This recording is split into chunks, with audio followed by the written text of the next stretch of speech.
kifli, kako je, znači, wow, znači ovo bih pojela stalno. Znači nešto savršeno, da ne mogu da vam opišem koliko je bila ukusna i koliko je bila dobra. I tako ja i dalje opipavam kiflu. Majka, najbolji kuvar. Evo meni mama sprema ručak. To je ispalo savršeno. U pitanju je pasta.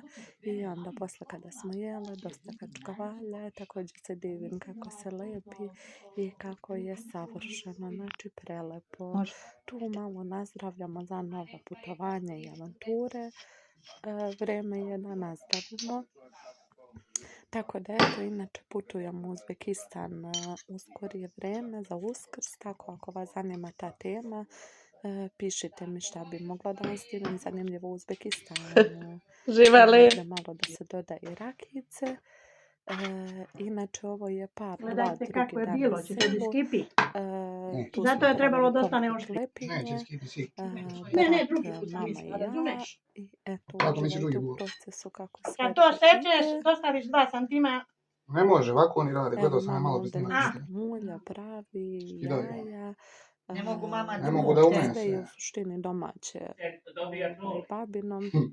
Tako Nije da su daleko, ove Lena. lepinje ispale savršene.